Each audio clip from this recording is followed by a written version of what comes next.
여러분, 역전이라는 단어는 참 듣기 좋은 단어입니다. 우리의 삶에 있어서 늘 이 역전과 같은 일이 일어나면 참 좋은 일이죠. 늘 지고 있는 상황에서 갑자기 승리로 이루어지는 상황인데요. 여러분, 그 반대라고 생각이 되면 정말 생각하고 싶지도 않은 순간이 있습니다. 운동 경기에서도 잘 싸우다가도 마지막에 우리가 경기를 지게 되는 역전패를 당할 때도 있고, 우리의 삶에서 늘 지고 있다가도 마지막 순간에 잘하여 역전승을 거둘 때도 있습니다. 우리의 인생에서도 마찬가지로 이 역전의 순간에 우리가 갑작스럽게 모든 것을 잃게 되거나, 욥과 같이 모든 것을 잘 이루고 열심히 해왔는데도 불구하고 마지막에 모든 것을 잃었을 때에 정말 당황스럽고 혼란스러운 상황들이 일어날 때가 많습니다. 우리 성도님들 중에서도 그런 분들이 많이 계시는데, 잘 이루었고 잘 쌓아오셨다가 열심히 살아오셨는데 어느 순간에 갑자기 역전패 당했던 것처럼 순식간에 모든 것이 없어져 버리는 경우를 경험할 때도 있습니다. 욥의 상황도 지금 마찬가지의 상황을 겪고 있습니다. 29장의 상황은 과거의 시절을 회상하면서 참 좋았던 때를 이야기합니다. 과거에 자기가 존경받았고 하나님께서 은혜 주셔서 부유하게 자랐으며 건강하게 있었고, 그리고 많은 사람의 존경과 덕을 받았으며, 그리고 의와 공평의 길로 자신이 행했던 모습을 29장에 잘 적고 있습니다. 근데 30장으로 넘어오면서 그러나 이제는 나의 상황은 어떻다는 거예요? 그러나 이제는 나보다 젊은 자들이 나를 비웃고 그들의 아비들은 내가 보기에 내 양떼를 지키는 개 중에도 둘만한 하지 못한 자들이 나를 비웃고 조롱하고 있다는 것을 이야기합니다. 나보다 젊은 자들은 지혜가 부족하고 경험이 부족한 자들을 이야기하겠죠. 그 아비들은 내 양떼를 지키는 개보다도 못한 사람이라고 얘기하니까 얼마나 보잘것없고 얼마나 부족한 사람들이 지금 나를 수치스럽게 모욕하고 있고 나를 조롱하고 있다라는 것을 이게 계속해서 표현으로 적고 있는 거예요. 3절부터 8절을 보면 더 자세하게 그 사람들이 어떤 사람인지를 이야기하고 있어요. 그들은 궁핍과 기근으로 가난에 있는 사람들이에요. 그들은 도둑과 같이 사람들 가운데서 쫓겨난 사람들이에요. 그러니까 욥과 같이 명예롭고 덕을 쌓았던 사람이 아니라 굉장히 도둑과 같은 사람들로 방랑자의 삶이 그들의 삶이었고, 그들은 먹을 것이 없고 가난하고 궁핍한 사람임에도 불구하고 그들은 이게 여러 군데를 돌아다니면서 바위구에 살고 흙구덩이에 살았던 사람들입니다. 그들은 미련한 자의 자식이고 이름 없는 자들의 자식으로 고토에서 쫓겨난 자들입니다. 이렇게 적고 있어요. 정말 밑바닥의 인생을 적고 있는 거겠죠. 근데 그러한 사람들이 지금 욥을 보고 조롱하고 욥을 정말 저주하고 있다라는 거예요. 놀림거리로 살고 있다는 거예요. 그만큼 욥의 삶이 어느 정도로 역전패를 당했냐면, 자신의 가장 부유하게 자신의 모든 것들을 나눠줄 수 있는 사람의 형편에서 자신의 가장 밑바닥의 사람들로부터 조롱받는 신세가 되었다는 거예요. 9절에 보면 그러죠. 그들이 나를 노래로 조롱하고 내가 그들의 놀림거리가 되었다. 29장을 보면 욥은 그들을 잘 대우했던 사람으로 나옵니다. 욥은 주변에 있는 많은 가난한 자들에게 덕을 베풀고 주변의 많은 사람들을 도와줬던 인물로 보여져요. 그런데 그는 얼마나 비참했을까요?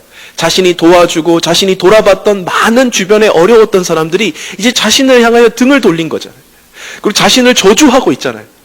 내가 내 스스로를 저주한 것도 모자라서 다른 사람들이, 그것도 가장 비참한 상황에 있었던 사람들이 자신을 향하여 놀림거리로 삼고 저주하고 외면했다라고 이야기를 하고 있습니다. 왜 그랬는지는 잘 설명하고 있지는 않습니다. 어쩌면 욥이 한순간에 이러한 삶을 살았던 것이 하나님의 저주 때문이라고 생각했을 수도 있겠고, 어쩌보면 하나님 앞에 큰 죄를 저질렀다고 생각했을 수도 있겠고, 어쩌보면 하나님의 버림을 받았다고 생각했을 수도 있겠습니다. 그러나 10절을 보면 그들은 어느 정도로 욥을 멸시했냐면, 그들은 나를 미워하고 멀리하고 서슴지 않고 내 얼굴에 침을 뱉었다라고 적고 있습니다. 우리가 사는데 이 땅에서 가장 원통한 거, 억울한 것이 바로 이런 거겠죠. 그냥 가난한 거 정도는 우리가 그 정도로 힘들어하는 것보다도 내가 이렇게 정말 열심히 무언가를 했는데 돌아오는 것이 이러한 억울함이라면 정말 살아가는 게 정말 힘들 것 같습니다. 여러분, 이런 모습을 보면 누가 생각나는 분이 계십니까? 어떻게 보면 예수님이 생각이 나실 수 있겠죠. 우리들을 위하여, 죄인을 위하여 의인이 오셨는데 오히려 죄인들로부터 멸시와 조롱을 받고 천대를 당하셨던 예수님. 우리들로부터 멸시와 천대뿐만이 아니라 얼굴에 침뱉음을 당하고 십자가에 못 박혔던 예수님이 떠오릅니다. 이 내용이 예수님을 염두에서 적었는 본문인지는 잘 모르겠어요. 하지만 그러한 가장 비참한 상황에 있었던 모습의 욥을 정말 잘 표현하고 있는 모습들이었던 것 같아요. 그런데 욥의 반응이 어떤지를 우리는 한번 잘 살펴보기를 원해요. 욥의 반응은 11절에 이렇게 이야기합니다. 나의 이러한 삶들을 이는 하나님이 내 활시위를 늘어지게 하시고 나를 공고하게 하심으로 무리가 내 앞에서 굴레를 벗었음이니라. 여기서 이야기하는 게 무슨 이야기를 합니까? 하나님이 나를 이렇게 하신 것이다 라는 고백이에요. 이는 하나님이 나를 활시위를 늘어나게 하시고 나를 공경에 처하게 하셨다라고 이야기를 합니다. 여러분, 하나님이 하셨다라는 이 고백 속에 욥의 모든 생각과 욥의 모든 신앙이 다 함축되어 나타나는 거예요. 여기에 그의 생각과 자세가 드러나 있다라는 거예요. 왜냐하면 욥은 하나님의 주권을 나타내고 인정하고 있는 모습입니다. 나의 모든 고난을 하나님 앞에 책임을 전가하는 모습이라기보다는 욥은 이 고난을 이해하려고 하는 것이 아니라 이 고난도 하나님께 속해 있으며 하나님께로부터 왔다라는 것을 인정하고 고백하고 있는 거예요. 욥의 고백을 통하여서 보면요, 자신이 이미 누렸던 부와 명예, 이 모든 것도 이유 없는 은혜였어요. 근데 하나님께서 주신 갑자기 당한 이 고난도 이유 없는 고난이에요. 좀 더 내용을 살펴보면 욥기 2장 10절을 나중에 찾아보시면 우리가 하나님께 복을 받았은 즉 화도 받지 않겠느냐라는 것이 욥의 생각이에요. 그러니까 하나님의 주권적인 그 사상을 가지고 있었던 것이 욥이었죠. 그래서 모든 고난을 하나님께서 하신 것이고 하나님의 주권에 맡기고 있는 것이 욥의 이 행동에 대한 태도와 자세였습니다.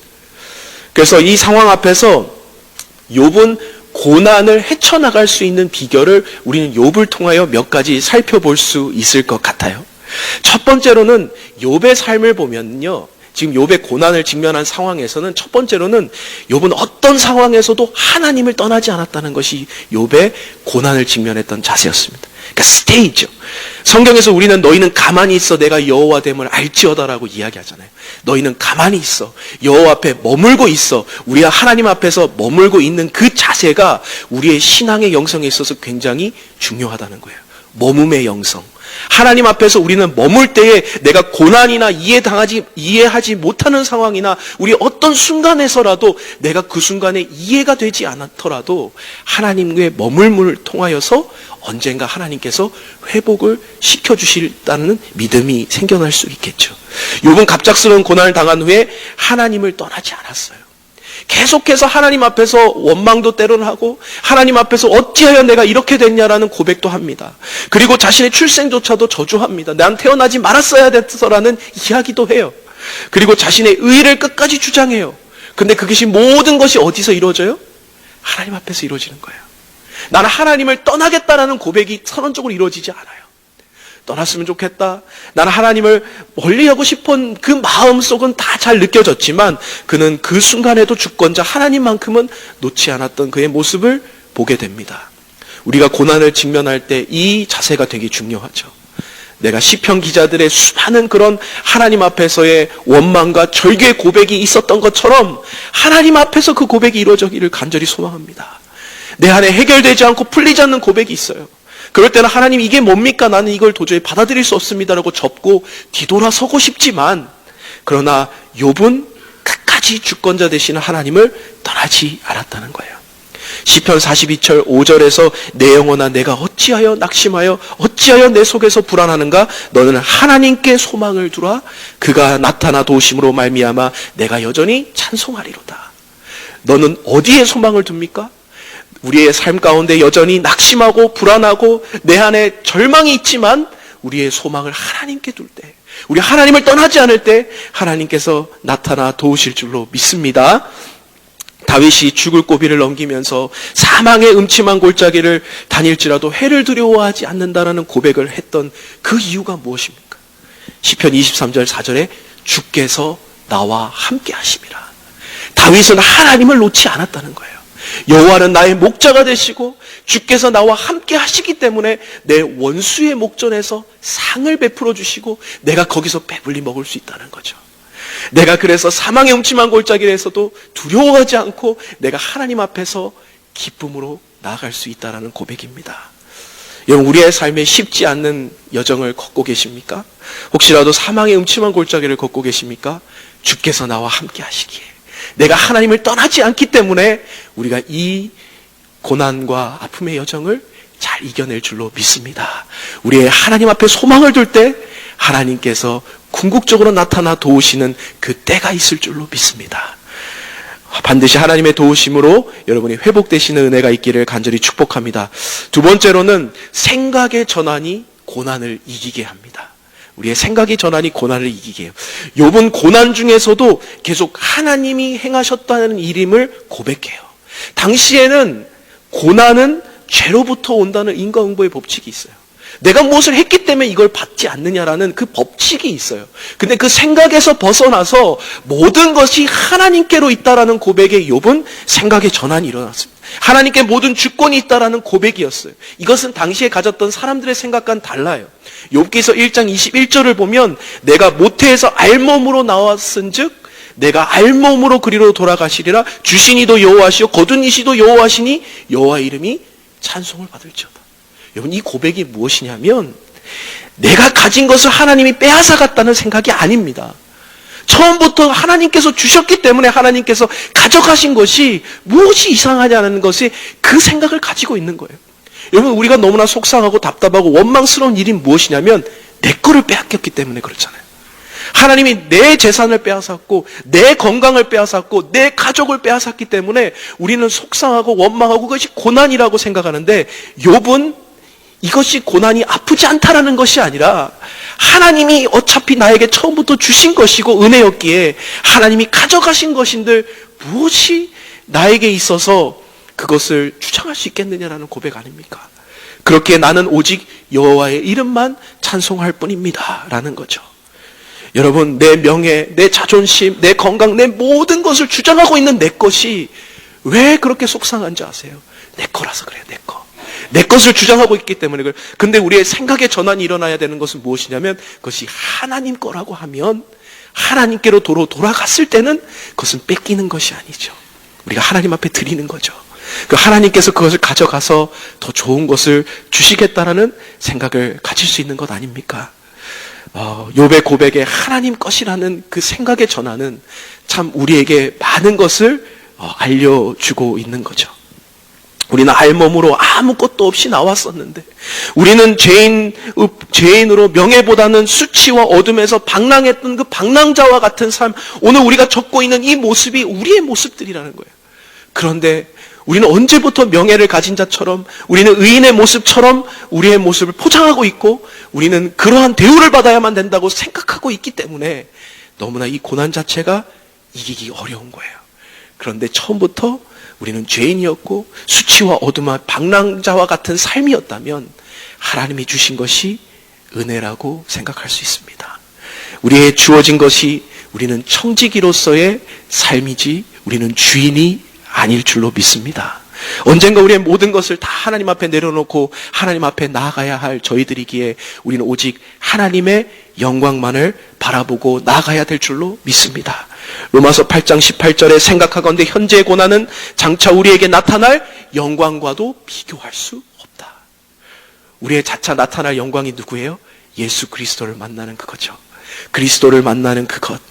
우리는 그곳으로 나갈 때 이 고난은 아무것도 아닐 수 있다라는 것에 고백이 있을 수 있다라는 거예요. 사도 바울이 이 고난을 대할 때의 자세가 뭐예요? 하나님의 것임을 뿐만이 아니라 우리가 하나님을 만나는 데까지 나아가기 때문에 우리는 고난을 견뎌내는 정도가 아니라 고난을 참여하는 자들로 우리는 설 수 있다는 거예요. 우리는 고난을 적극적으로 참여하고 고난에 함께하는 자들로, 고난을 기쁨으로 여길 수 있는 자들로 설 수 있는 이유는 우리는 하나님의 영광을 바라보고 하나님 그분을 바라보고 나아갈 수 있기 때문에 그렇다는 거예요. 하나님의 주신 것 때문에 원망하고 고난하는 것이 아니라 그 주신 이인 하나님의 영광을 바라보고 나아가는 자들이기에 우리는 그것이 있고 없고 상관없이, 우리의 고난이 있고 없고 상관없이 우리는 고난에 참여하는 자들이 될 수 있으며 우리의 삶에 있어서 기꺼이 모든 것을 버리고 하나님께로 나아갈 수 있는 것일 줄로 믿습니다. 우리가 금요 비상기도회 때 잠시 나눴던 말씀이 바울과 실라의 감옥에 갇혔을 때의 내용이었어요. 그때에 그들이 고난 중에 영광을 바라볼 수 있었기에 그들은 감옥 중에도 하나님 앞에 찬양을 드릴 수 있었던 것 아닙니까? 우리의 삶의 고난 중에 있습니까? 우리의 고난 중에 이것을 이겨낼 수 있는 건 우리의 생각의 전환이에요. 내가 가진 것은 내 것이 아니라 하나님의 것이고 그 하나님의 것은 하나님 그분을 바라볼 때에 우리는 고난을 넘어 우리는 고난을 이겨내는 참여자들로 설 수 있게 될 줄로 믿습니다. 마지막 세 번째로는요, 우리는 고난 가운데 이해가 아닌 우리의 도울 자를 구해야 한다는 거예요. 오늘 욥의 말씀을 보면 고난이 왜 왔는지 이해를 구하고 자신의 그것을 찾으려고 노력하진 않아요. 욥은 이 모든 것이 하나님이 이러한 상황을 주셨음을 믿고 있어요. 믿습니다라고 해요. 그렇지만 이것을 원망으로 두기보다는 13절에 고백하는 것처럼 나에게 도울 자가 없음을 고백하고 있는 거예요. 나에게, 다시 말해서 뭐예요? 나에게 도울 자가 필요하다라는 고백이에요. 나를 이 고난 가운데서는 나 혼자 헤쳐나갈 수 있는 그 역량과 능력이 있는 것이 아니라 겸손하게 내 삶에 있어서 누군가 나를 건져내줄 도울 자가 필요하다라는 겁니다. 혼자서는 할 수 없다라는 거죠. 우리의 삶에 있어서 전능자 되신 하나님께 구해야 한다라는 것을 적고 있어요. 여러분, 빌립보서에서 사도 바울은 그의 편지 고난 가운데서 이렇게 적고 있잖아요. 항상 기뻐하고 범사에 감사하라. 그런데 어떻게 그렇게 할 수 있는지 그 비결을 그 같은 구절에서 알려주고 있어요. 뭐예요? 쉬지 말고 기도하라. 쉬지 말고 기도할 때 우리는 항상 기뻐할 수 있고 범사에 감사할 수 있는 거예요. 도울 자를 항상 구하며 그분에게 나아갈 때에 우리의 삶의 고난을 헤쳐나갈 수 있다는 거죠. 바울이 감옥에 갇혀서 죽음의 사경을 헤맬 때도 기뻐할 수 있는 이유는, 그가 감사하고 자족을 이야기할 수 있는 이유는 그에게 있어서 쉬지 않고 기도했던, 그리고 말마다 도울 자를 향하여 나아갔던 그의 삶과 신앙의 영성에 있었다는 거예요. 우리가 생각해보면 고난은 내가 가진 힘으로 한 번도 이겨본 적이 없었던 것 같아요. 우리가 찾아왔던 그 고난은 늘 어떠한 특별한 하나님의 은혜와 하나님의 주변에 주신 주변 사람들의 도움으로 항상 그 고난을 이겨나갔던 것 같아요. 그렇다면 오늘 우리는 무엇을 해야 할까요? 도울 자를 구하고 쉬지 않고 기도해야 하는 것이 우리의 사명일 줄로 믿습니다. 출애굽기 15장을 보면 이스라엘 백성이 하나님의 기적으로 홍해를 건너는 장면이 있습니다. 근데 홍해를 건너자마자 하나님을 찬양하고 감사하고 살아계신 하나님을 막 노래해요. 그런데 같은 장 15장에 사흘길만 걸었고 나서 이후에 이스라엘 백성이 뭘 해요? 원망해요. 사흘길 이후에 원망한 이스라엘 백성을 발견해요. 물이 없어서 원망하는 그 모습을 발견할 때에 하나님이 죽은 자를 일으키고 정말 기적과 같은 일을 일으켜도 우리의 본성 자체는 사흘만 지나도 하나님 앞에 원망할 수밖에 없는 존재구나. 우리는 사흘만 지나도 그 고난과 역경 속에서 우린 주저앉을 수밖에 없는 거구나라는 것이 제가 깨닫게 된 거예요. 그러면서 우린 단 한순간도 도울 자가 없이는 우린 살아갈 수 없는 존재이다. 우리는 단 한순간도 쉬지 않고 기도하지 않고서는 우리는 이 고난과 오늘 세상을 살아갈 수 없는 자들이다라는 것이 깨닫게 된 거예요. 우리의 고난과 원망은 단 사흘이면 충분합니다. 하나님을 기적처럼 만났어요. 사흘만 내가 혼자서 있어 보세요. 이스라엘 백성처럼 광야길을 가다가 바로 원망이 터져 나온 게 우리의 본 모습인 거예요. 그래서 우리는 일상에서 하나님이 매일마다 도움 주시는 도울 자가 필요하다라는 것이 깨달아졌습니다. 오늘 말씀을 마무리하면서요, 혹시라도 고난 중에 계십니까? 이민생활하면서 욥과 같은 고난이 왜 없으시겠습니까? 오늘도 어쩌면 지금도 이겨낼 방법을 몸부림치면서 계시는 분들도 계실 수 있습니다. 그럴 때 우리 이겨낼 방법은 주권자 되시는 하나님을 떠나지 않고 어떠한 일이라도 하나님 앞에 머물고 있으며 우리의 생각을 전환하여 이것은 내 것이라는 것이 아니라 하나님의 것이라는 것을 내어드리고 우리의 주인이신 하나님이라는 고백 속에 우리의 도울 분에게 찾아가는 것이 우리 고난 가운데 이겨낼 비결일 줄로 믿습니다. 오늘도 이 은혜 가운데 여러분이 고난 중에 이겨내는 여러분 큰 은혜 있을 줄로 믿습니다. 함께 기도하겠습니다.